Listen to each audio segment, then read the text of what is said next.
तर नमस्कार मित्रांनो, पुन्हा एकदा नवीन एका व्हिडिओमध्ये तुमचं स्वागत आहे. मित्रांनो, महाराष्ट्र शासनाची लाडकी बहीण योजना या योजनेअंतर्गत जो काही जानेवारी महिन्याचा हप्ता आहे तो आता सर्व महिलांच्या खात्यामध्ये ट्रान्सफर होण्यास सुरुवात झालेली आहे. मित्रांनो, कालच्या डेटला म्हणजे 24 तारखेला जवळपास 1.10 कोटी लाभार्थी महिलांच्या खात्यामध्ये सन्मान निधी जमा करण्यात आलेला आहे आणि ज्या काही उर्वरित लाभार्थी महिला आहेत त्यांच्या खात्यामध्ये सुद्धा पैसे लवकरच जमा होणार आहेत. आता याबद्दल काय माहिती दिलेली आपण थोडीशी पोस्टरच्या माध्यमातून समजून घेऊया. तर बघा, महिलांच्या सक्षमीकरणासाठी महाराष्ट्र सरकार कटिबद्ध आहे.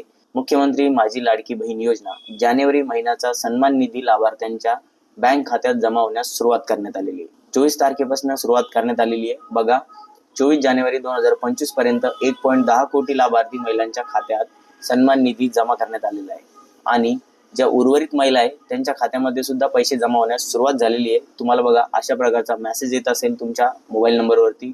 जर नाही आला तरी तुम्ही आधार लिंक केलेली जी बँक आहे त्यामध्ये पैसे येतात, तर कुठल्याही CSP सेंटरला जाऊन भेटा आणि तुमचं बॅलन्स चेक करून बघा.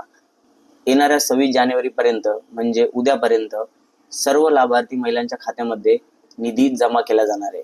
तर घाबरायचं कारण नाहीये. ज्या महिलांच्या खात्यामध्ये अजून निधी जमा झालेला नाहीये त्यांनी उद्यापर्यंत वाट पाहायची आहे. आपल्या जवळच्या महिलांपर्यंत व्हिडिओ नक्की पाठवा. भेटू मित्रांनो नवीन माहितीसह नवीन व्हिडिओमध्ये. तोपर्यंत धन्यवाद.